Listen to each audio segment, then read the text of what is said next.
Assalamualaikum warahmatullahi wabarakatuh. Kembali lagi di channel Elektrotekno dengan materi konsep sains dan teknologi.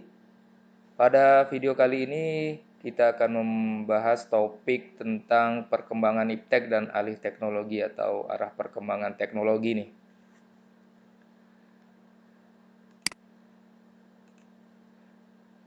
Nah, kita lihat nih bagaimana awal perkembangan dari teknologi ya. Jadi sejarah mencatat bahwa teknologi ya, menurut dari Toffler tahun 1980 mengatakan bahwa gelombang pertama itu dimulai dari tahun 1790-an. Dari mulai sebelum Masehi sampai dengan 1790-an ya.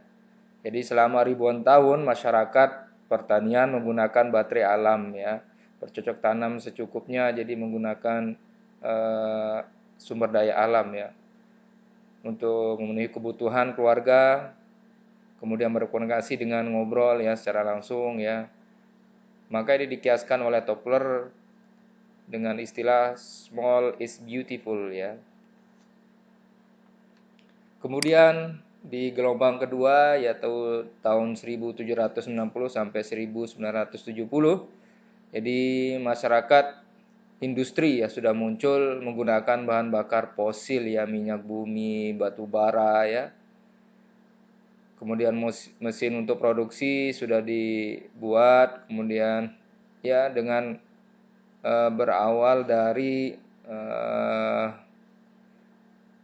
James Watt ya, penemu mesin uap pada tahun 1790.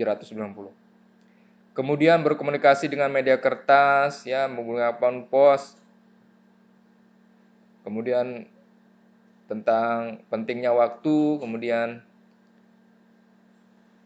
di sini manusia mendominasi ya. Kemudian terjadi urbanisasi, penjajahan dan lain sebagainya di tahun ini ya. Oleh Toffler dikiaskan dengan istilah big is beautiful ya. Nah, gelombang ketiga yaitu tahun 1970 sampai dengan sekarang, di mana masyarakat informasi mensintesis ciri-ciri gelombang kedua dan satu. Jadi mensintesis ya dari gelombang pertama dan gelombang kedua. Nah, di sini masyarakat sudah mulai menggunakan energi terbarukan ya, teknologi-teknologi menggunakan energi terbarukan. Karena energi yang tidak terbarukan ini lama kelamaan akan habis ya. Kemudian menggunakan proses manufaktur ke biofaktur, konsumen dapat memproduksi barangnya sendiri ya. Transportasi dan komunikasi semakin baik, lancar, cepat ya. Kemudian ada deurbanisasi, ada pengaruh globalisasi dan lebih hemat sumber daya alam ya. Dan ini dikiaskan oleh Toffler dengan istilah big is beautiful. Nah, perkembangan teknologi itu dipengaruhi oleh dua hal ya. Nah, perkembangan teknologi dipengaruhi dua hal apa saja? Yang pertama teknologi dan yang kedua adalah budaya manusia ya. Nah, kedua-duanya beriringan ya, seiring dan sejalan ya. Kita lihat contoh sederhana saja bahwa orang-orang dahulu misalkan sebelum ada handphone ya menggunakan telepon rumah untuk berkomunikasi dari satu tempat ke tempat lain. Manusia bisa hidup ya dengan teknologi seperti itu ya. Jadi belum ada video conference dan lain sebagainya ya. Tapi sekarang ya dengan teknologi yang terus berkembang ya juga mempengaruhi budaya manusia ya. Jadi kalau sebelumnya interaksi atau budaya manusia hanya bersifat lokal, maka sekarang juga sudah terpengaruhi oleh berbagai daerah ya atau berbagai negara ya. Karena itu tadi ya perkembangan teknologi, misalkan teknologi komunikasi yang bisa menghubungkan orang dari satu tempat ke tempat lain bahkan negara lain ya. Nah, perkembangan budaya itu juga ya erat kaitannya dengan pola perilaku dan benda buatan ya. Pola perilaku tadi ya. Jadi masyarakat sekarang cenderung konsumtif ya karena mudahnya teknologi ya yang digunakan ya. Semua serba instan bisa dibeli. Kalau dulu misalkan sayur-sayuran masyarakat ya ditanam sendiri ya tanpa membeli, sekarang dibeli dan menggunakan aplikasi, jadi pola perilakunya manusia sudah berubah. Nah, karena kebudayaan tadi ada dua hal ya, bersifat sebagai kebendaan, jadi berbicara tentang materi, dan bersifat bukan kebendaan atau non materi ya. Ya, kebendaan itu artinya lebih kepada peralatan dan teknologi yang kita gunakan sehari-hari terus berkembang. Dan kalau kebendaan ini yang sifatnya non materi, artinya tata cara, perilaku, pola hidup ya. Kalau dulu orang biasa naik jalan kaki atau naik sepeda misalkan, sekarang sudah sangat jarang untuk pergi ke kantor. Jadi sepeda hanya digunakan untuk olahraga ya. Jadi ada perubahan ya perilaku. Nah, teknologi ya, teknologi terbaru terus berkembang ya dari tahun ke tahun ya. Apalagi dengan teknologi internet dan teknologi 5G yang sangat mendukung ya. Nah, kebudayaan tadi yang bersifat kebendaan itu mencakup pembuatan dan penggunaan ya. Apa saja misalkan alat-alat, kemudian pakaian, perhiasan, rumah ya. Nah, kalau yang bukan kebendaan contohnya apa? Tradisi, tata cara, kesenian, kebudayaan ya. Nah, ini tradisi Indonesia ya memiliki bermacam-macam suku ya dan bermacam-macam bahasa daerah ya. Dengan ini menjadi keunikan ya, dan tradisi Indonesia sangat kaya ya. Begitu pula dengan keseniannya ya. Dan kebudayaan Indonesia ya yang terkenal dengan gotong royongnya ya. Kemudian berikutnya bagaimana perkembangan teknologi dengan kebudayaan yang bersifat kebendaan. Nah, perkembangan teknologi merupakan bagian dari perkembangan budaya yang bersifat kebendaan. Nah, kita tinjau ke arah sana karena berkaitan dengan teknologinya ya, kita tinjau. Nah, perkembangan teknologi disebabkan oleh usaha manusia untuk apa saja? Yang pertama, menangani keterbatasan fisik nih. Jadi manusia memiliki keterbatasan fisik, misalkan nih kalau pengen menggali tambang misalkan, maka tentu tidak bisa hanya dengan memanfaatkan tenaga manusia atau cangkul atau alat ini, maka dibutuhkan peralatan-peralatan yang lain, misalkan teknologi alat berat nih, ekskavator dan lain sebagainya untuk melakukan ya pengeboran dan lain sebagainya. Kemudian usaha manusia untuk bertahan hidup nih. Jadi manusia misalkan tinggal di pinggir pantai ya, misalkan masyarakat nelayan, untuk bertahan hidup mereka harus mencari sumber kehidupan, artinya mereka sebagai nelayan misalkan. Dengan nelayan mereka harus berjuang mencari ikan di tengah laut ya. Sehingga dibutuhkan teknologi-teknologi untuk mendukung nih supaya bisa menghasilkan tangkapan ikan yang banyak. Kemudian satu sisi juga bisa memudahkan aktivitas ya. Jadi manusia ya kalau pengen melakukan sesuatu ya untuk memudahkan aktivitasnya butuh kendaraan nih, misalkan pengen dari satu kota ke kota lain, maka dibutuhkan nih entah kendaraan roda 2, kendaraan bermotor ya, atau pesawat misalkan kereta api ya untuk memudahkan aktivitas manusia ya dari satu tempat ke tempat lain. Begitu pula dengan handphone misalkan dapat mempermudah manusia ya, karena semua kebutuhan bisa diakses ya lewat internet yang ada di handphonenya misalkan ya.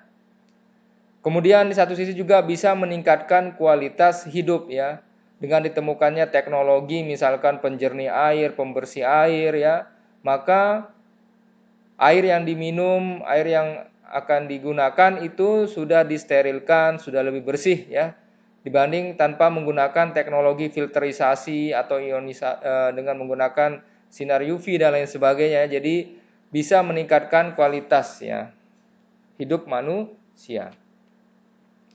Kemudian apa saja contoh perkembangan teknologi ini? Kalau kita tinjau dari beberapa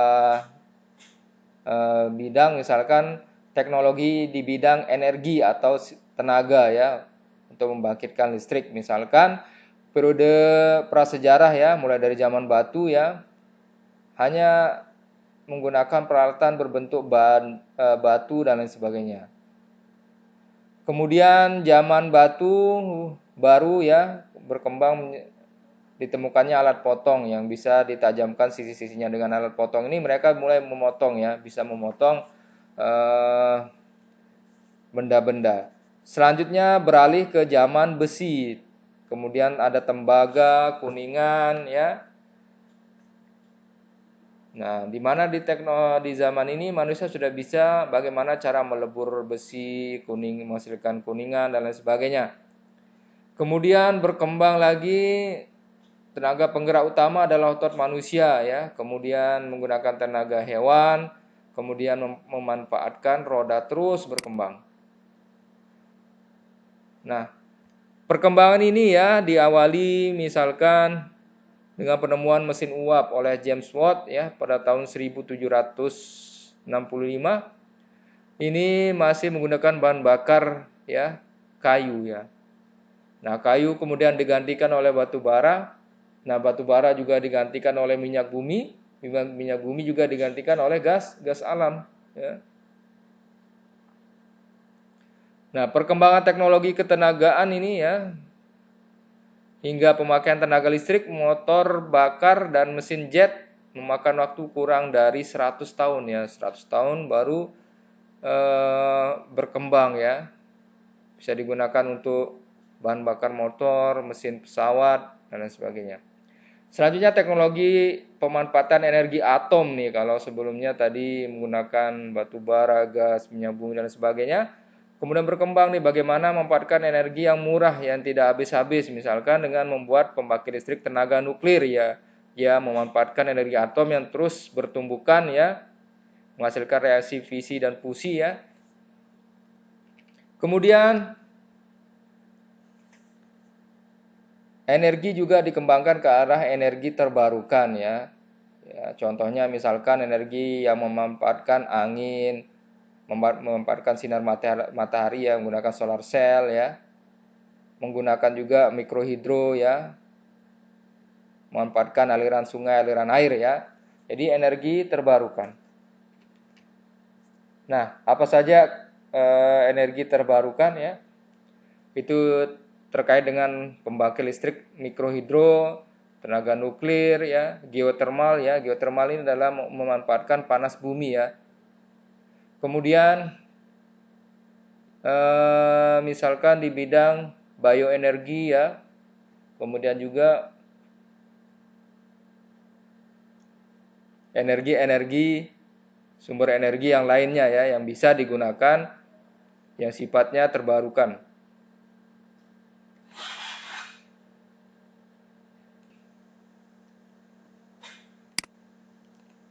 Selanjutnya kita lihat dari teknologi peluncur nih. Nah, teknologi peluncur ini sebagai alat pertahanan dan perlindungan ya. Mulai dari yang sederhana yaitu dengan tombak atau batu ya pada zaman-zaman dahulu, kemudian berkembang menjadi ketapel, panah ya. Kemudian dengan ditemukannya bubuk mesiu ya, selanjutnya dikembangkan meriam ya, meriam dengan memanfaatkan bubuk mesiu tadi untuk meledakkan ya. Kemudian berkembang lagi ya teknologi roket nih, bagaimana cara meluncurkan.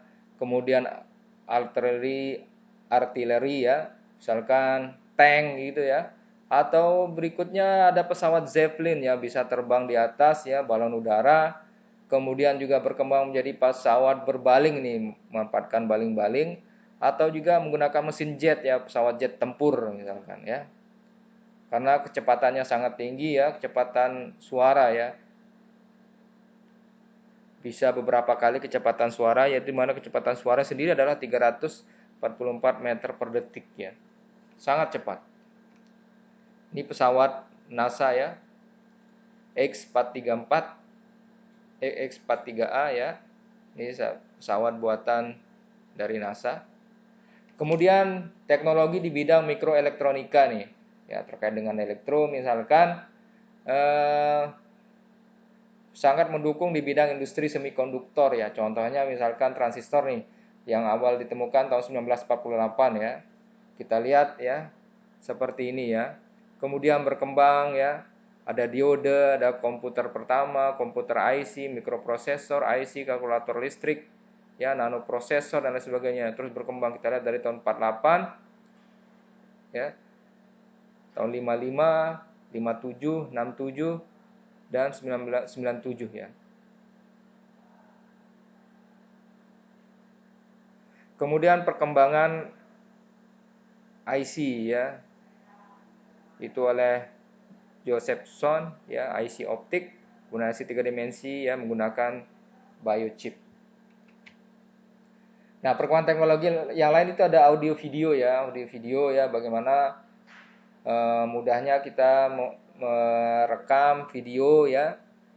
Kemudian komputer, perkembangan komputer sudah sangat pesat sekali ya. Teknologi komputer, kemudian robot. Nah, robot ini juga perkembangannya dari tahun ke tahun terus ya. Kemudian di bidang telekomunikasi ya, bagaimana kita bisa berkomunikasi dengan teknologi sekarang, bisa berkomunikasi di mana saja, kapan saja ya. Kemudian juga di bidang transportasi ya, ini bidang transportasi perkembangannya juga sangat banyak ya. Nah, misalkan yang terakhir misalkan mobil otonom ya.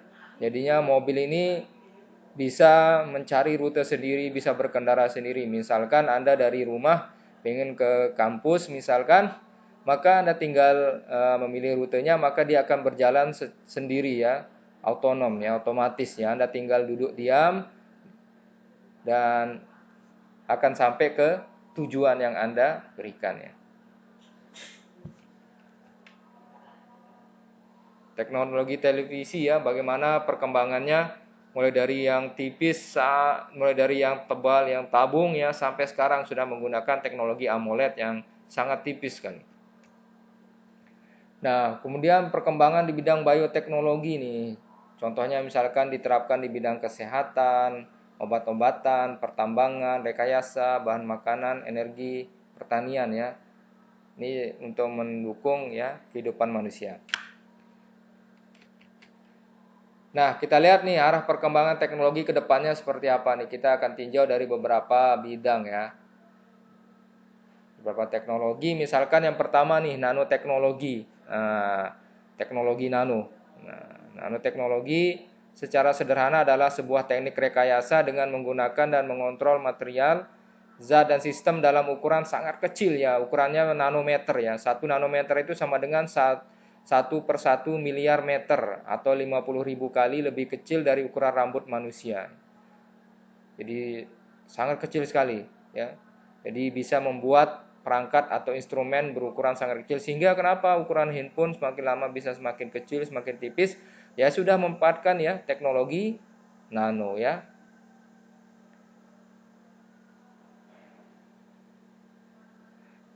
Karena nano is very small ya, 1 billion the size of something ya. Jadi bayangkan 1 billion, jadi 1/1 miliar ya. Jadi sudah dikatakan 1/1 miliar ukurannya. Jadi sangat kecil sekali ya. Karena sampai 50.000 kali lebih kecil dari ukuran rambut manusia. Nah, contohnya misalkan di zat karbon ya, berbentuk grafit atau grafite yang digunakan di pensil. Nah, ini menggunakan grafit ya. Sangat kecil sekali ya, sangat ini. Jadi bisa menjadikan bahan lebih kuat ya, namun lebih ringan sampai 6 kalinya ya, teknologi pensil ya. Kemudian bidang kesehatan. Nah, bidang kesehatan ini contohnya misalkan di kemoterapi ya, bagaimana memasukkan obat ya dalam ukuran atom atau nano itu ke dalam tubuh manusia ya. Kemudian di bidang elektronik nih, kalau Anda beli handphone ya, di sana ada keterangan baterainya menggunakan baterai lithium ion. Nah, itu juga menggunakan teknologi nano ya. Selanjutnya Nanoteknologi di bidang otomotif nih. Otomotif misalkan baterai yang efektif ya, efisien yang digunakan di mobil ya, mobil listrik nih. Ya. Sehingga bisa mengurangi gangguan friction ya pada mesin ya. Kemudian juga bodi pesawat nih, bodi pesawat dibuat juga menggunakan teknologi nano sehingga lebih ringan ya, tapi lebih kuat ya. Ringan tapi kuat ya. Kemudian kebersihan, contohnya adalah towel, nano towel ya, menggunakan teknologi nano untuk merakit handuk ini sehingga dapat membersihkan 20 kali lebih dari beratnya sendiri ya. Ya. Kemudian di bidang artificial intelligence atau kecerdasan buatan AI ya. Kecerdasan buatan ya adalah simulasi dari kecerdasan yang dimiliki oleh manusia yang dimodelkan di dalam mesin dan diprogram agar bisa berpikir seperti halnya manusia ya. Jadi bagaimana bisa secerdas ya, sepintar manusia ya. Atau bisa dikatakan bahwa sistem komputer yang bisa melakukan pekerjaan-pekerjaan yang umumnya memerlukan tenaga manusia atau kecerdasan manusia untuk menyelesaikan pekerjaan tersebut ya. Nah, apa contoh kecerdasan buatan misalkan dalam bentuk algoritma misalkan yang digunakan pada Facebook ya, menggunakan deep face ya. Jadi ketika Anda mengupload foto ya, maka di foto itu bisa didetek ya wajah ini mirip siapa ya. Jadi bisa dilakukan. Akan dicari teman Anda, maka ini akan mirip ke siapa. Jadi Anda tanpa perlu men-tag-nya dia otomatis. Kemudian rekomendasi e-commerce. Jadi kalau Anda pernah buka iklan misalkan, maka tiba-tiba nanti ketika Anda buka ini media sosial Anda kok tiba-tiba ada yang muncul saran-saran pembelian. Nah, itu kemampuan dari kecerdasan buatan ya. Bisa memprediksi seorang akan membeli apa. Kemudian biometrik ya, biometrik adalah teknologi berbasis kecerdasan buatan ya yang memanfaatkan fitur unik dari suara manusia nih. Ya. Jadi memanfaatkan suara. Nah, ini juga teknologi biometrik ini bisa mengenali apakah ini benar suara pengguna atau palsu ya. Karena setiap manusia itu memiliki ciri-ciri khas suaranya ya. Jadi ekstraksi cirinya itu berbeda-beda satu manusia dengan manusia yang lainnya ya. Kemudian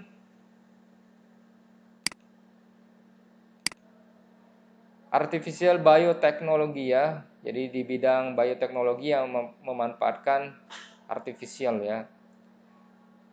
Contohnya misalkan berkaca pada struktur kaki ayam pada gunung bertingkat, beberapa struktur terbaik sejatinya berada di alam ya. Jadi mau belajar di situ ya.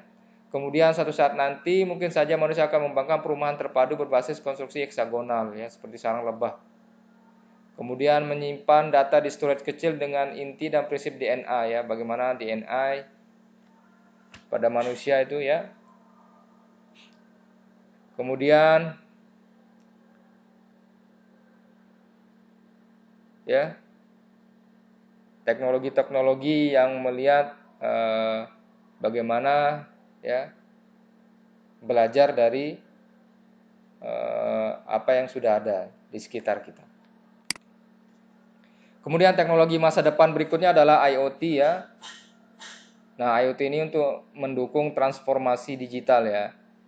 Jadi perkembangan IoT, kemudian cloud computing ya, edge computing ya, perpaduan dengan sistem informasi, sistem komunikasi, sistem kontrol industri bisa berkembang nih. Jadi industri tadi bisa dikontrol dari awal sampai akhir ya, mulai dari bahan baku, tenaga kerja, ya, sumber daya manusianya, ya, pasarnya, ya, peralatannya dan lain sebagainya. Maka ketika sudah seperti itu maka akan mudah ya, akan jauh lebih maju teknologinya, kemudian perusahaan juga akan lebih maju ya, lebih mudah ya memanage sehingga akan memajukan perusahaan itu sendiri. Nah, ada beberapa aplikasi IoT misalkan di bidang wearables ya. Jadi peralatan-peralatan yang dipasang di tubuh manusia, misalkan untuk mengukur kadar gula ya pada manusia dengan memanfaatkan misalkan sensor ya berupa jam, misalkan dari sana bisa memantau glukose ya yang ada di tubuh manusia. Ya, ada menggunakan elektrode ya. Kemudian juga melalui frekuensi radio sehingga bisa dikirimkan dan dimonitor ya. Kemudian juga ada smart home ya, atau rumah pintar ya, rumah cerdas ya. Jadi salah satu aplikasi smart home misalkan kunci pintu dengan sistem smart lock. Mungkin penggunanya mengasihi orang-orang yang mengakses rumahnya bahkan dari jarak jauh. Jadi kalau ada yang mencurigakan, notifikasi akan terkirim ke handphone Anda, maka Anda bisa cek ya, bisa menggunakan dari CCTV-nya dan sebagainya. Sehingga kalau itu berbahaya maka Anda tinggal meng-lock rumah Anda ya. Jadi orang yang sudah dalam tidak bisa keluar ya, dan bisa segera diambil tindakan. Atau di bidang healthcare ya, bidang kesehatan, healthcare ya, bidang kesehatan. Jadi perangkat untuk mengukur kualitas tidur seseorang misalkan contohnya. Jadi diukur ya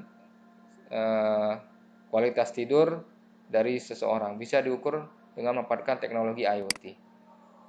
Kemudian juga yang dalam skala besar misalkan smart city ya, bagaimana cara memonitor ya atau membuat smart city ya.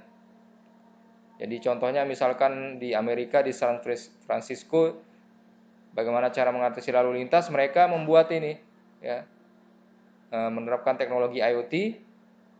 Jadi karena mereka menyadari sebagian besar mobil di jalanan berkeliling dan memutari blok yang sama untuk mencari tempat parkir, sehingga bisa menyebabkan kemacetan lalu lintas, maka sensor itu dipasang di semua tempat parkir sekitar kota. Sensor tersebut akan meneruskan status tempat ke dalam cloud ya, sehingga sejumlah aplikasi dapat menggunakan data itu untuk memandu pengemudi ya, melalui rute terpendek ke tempat terbuka atau ke tempat parkir tadi, di mana parkir yang kosong ya, sehingga tidak terjadi penumpukan atau pencarian lokasi parkir berulang-ulang ya. Itulah yang menyebabkan kemacetan. Ya. Selanjutnya di bidang agriculture ya.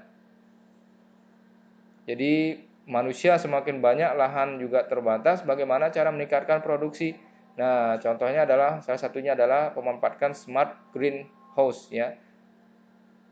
Jadi bisa meningkatkan hasil panen dengan mengendalikan parameter lingkungan sehingga membuatnya lebih mudah dipantau ya. Sensor-sensor ditempatkan. Ya, berikutnya di bidang industrial automation ya.